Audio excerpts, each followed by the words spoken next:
Hey, good morning, everyone. Glenn Kellaway from the basement. This is a different video for me. I am going to talk about Elvis Presley. Wow. A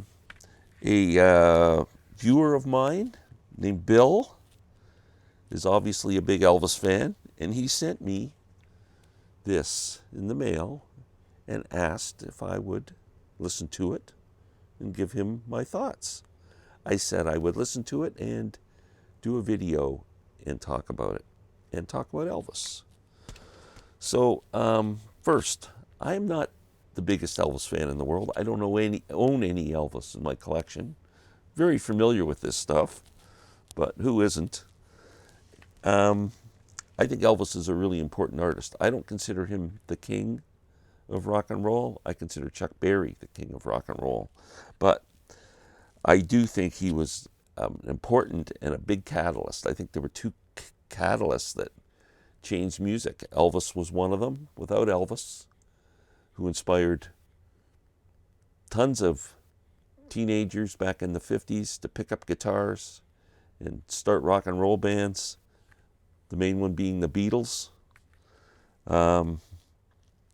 Then in the 60s, the Beatles did the same thing. In 1962, 63, 64, they inspired a generation of young people to pick up instruments, and you know what happened from there, the explosion of music. So between Elvis and the Beatles, they were like the two main catalysts for most of the music that we listen to and love.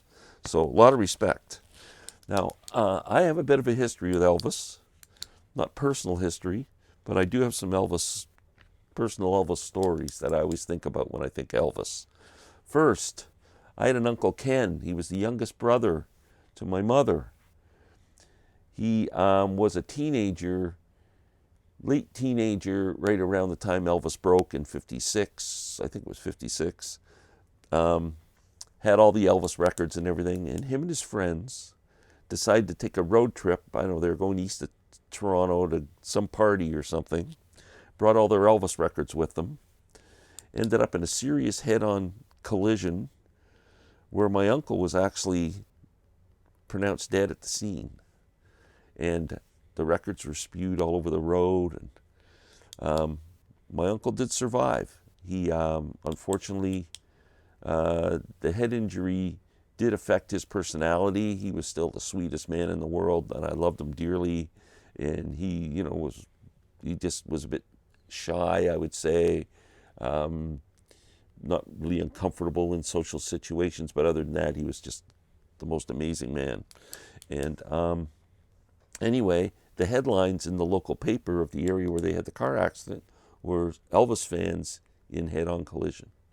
So that's my first thing of Elvis. Now, because of my Uncle Ken, he had a lot of Elvis records. There was one, I'm trying to remember, I thought it was 50 million fans can't be all wrong or something like that. It was kind of a hits compilation. That was the one I was familiar with. And another one was just called Elvis, and it had like a side view of Elvis's face, kind of a brownish background. And it had a song on it called Old Shep. It was a sad song about a boy and his dog. They did everything together at the end of the song. The boy, I think he had to put the dog, it was kind of like Old Yeller, the movie. And that song, man, when I was like 6 years old, I couldn't stop listening to it. It just was so sad. But so that's two things. Next, in the 60s, I had a cousin, Bill, who was about 3 years older than me. And I used to go to he dragged me to the movies, and I saw all those Elvis movies, those cheesy Elvis movies, Fun in Acapulco, Kid Galahad. Oh man, there was a bunch of them. I can't even remember them all. I saw a lot of them. Those and the Beach Blanket movies with Frankie Avalon and Annette Funicello. So that was the next thing. And the last thing with Elvis is back in the 90s, I worked as Performer Services Coordinator for the Mariposa Folk Festival, and we had an act come up called the Sun Session Records guys, however they said their name. It consisted of I can't remember all the guys now. The only two I remember are Paul Burleson, who was considered the master of the Telecaster, and the drummer was DJ Fontana, who was Elvis's drummer. These guys were really nice guys, and I got to hang out with them quite a bit, and drove them around the city. And I thought, while I'm driving around the city, I said to DJ, I said, I'm going to take you by because I don't know if you guys are aware of it or not, but Elvis did not play many concerts outside the U.S. Toronto, Canada was one of them, Maple Leaf Gardens. And so I said to DJ, I'm going to drive you by Maple Leaf Gardens so you can see where you played with Elvis. So we did that, which was kind of cool. The guys were teasing him about it. I don't know. It was just inside jokes and stuff. But anyway, so that's all my Elvis connections. This album that Bill sent me is called That's the Way It Is. Now, it was released in 1970. It was a 2-album set, 1 album in the studio, 1 album live. Bill sent me the live stuff only to save me from listening to 70s studio Elvis. Thank you for sparing me that. Now, this has some great stuff on it, has some stuff on it I didn't care for, all over the place. Elvis, you can't complain about Elvis's voice. Elvis has a great voice. James Burton is on guitar, so right away, you know we're in for some good guitar playing. It kicks off with 2 of actually my favorite kind of old tracks that Jerry Garcia did covers of. That's All Right Mama and Mystery Train. This is my Elvis. I love that stuff. Fantastic.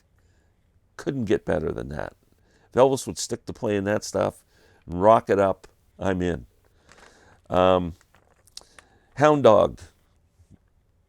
Perfect Elvis song, but I like Big Mama Thornton's version better. Elvis is in good humor through this. He kind of kibitzes with the crowd a little bit and says, oh, hi, at one time he points, oh, I'm Fats Domino and stuff like that. We get into some ballads. Love Me Tender, which is a classic Elvis ballad, but I'm not into ballady Elvis. I'm just not that into that stuff. And then a song called Just Pretend, which he says is a new song from 1970. It's a ballad. Sorry, Bill, I don't care. Walk a Mile in My Shoes is a Joe South song, a cover. Pretty upbeat, not bad. I'd give it I don't know. It's okay. I can listen to it. It's not something I would play all the time. Then he talks about he was releasing a country album at the time of this recording, and he does a song called There Goes My Everything, a country song ballad. Not for me, man.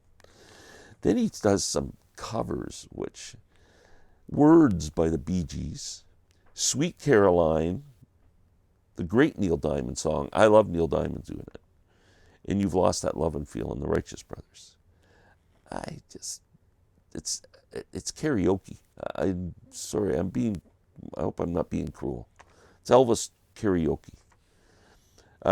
Then he does a song by Tony Joe White. Now, if you don't know Tony Joe White, this man is he's like from the swamp. He's got this gritty sound, and it's just dirty, and it's awesome. And his big hit was Poke Salad Annie, which Elvis covers. I don't think the horns in the song are fantastic. I don't know if Elvis has the voice to get that swampy sound that you need for Tony Joe White songs. It's an okay version, but as I'm listening to it, I'm going, man, I wish Tony Joe White was singing it. Then we get into, I think, Elvis's first big hit, Heartbreak Hotel. Doesn't get better than that. That's great Elvis. Then we did a song called One Night, which has a real Fats Domino feel to it. I think it's an older track, but sounds just like a Fats Domino song. Then we rock it up again, which is actually pretty cool. He does Blue Suede Shoes, All Shook Up, and probably my favorite track on the album, Little Sister, which is covered by Ry Cooder, my favorite guitar player. He does Little Sister, which is a great song, absolutely great song, and he does it with Get Back, the Beatles song. He sings the verses to Little Sister, and then he goes into the chorus for Get Back. It's really cool. It's my favorite thing on the whole album. Fantastic. Then we get a ballad again called I Was the One. Ballady Elvis just doesn't do it for me. Love Me, Great, Treat Me Like a Fool. It's kind of an old bluesy Elvis track. I really like that one. Then we get Are You Lonesome Tonight? Again, classic Elvis, big hit. Not for me. Then we get back to Elvis karaoke. He does Bridge Over Troubled Waters. Don't need to do that, Elvis. And then Elvis's big hit from, I don't know, it was late 60s, was Suspicious Minds. That's such a great song. Caught in a trap, I can't work out. It's a great Elvis song. And then he closes it with Can't Help Falling in Love with You, which I think I've heard at every wedding I ever went to when I was a kid. Overall, I enjoyed listening to it. I can't say I would play it all the time. I would probably put this on a USB stick for the car and take all the stuff out I didn't like and then just listening to. So I would have I would have an album of That's All Right Mama, Mystery Train, Hound Dog,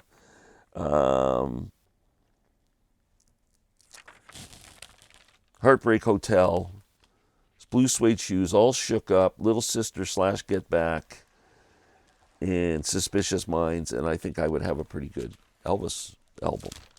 So, Bill, I do want to thank you for doing this. For all you Elvis fans out there, I'm sure you enjoy this. It was a great live performance. It really was. I'm just not into ballady Elvis, and I don't like the covers he does. But, boy, the classic Elvis stuff on here is great, and I really enjoy listening to it. Thank you for thinking of me, Bill. I really appreciate it. And all you Elvis fans out there can now slam me. I give you permission. Take care.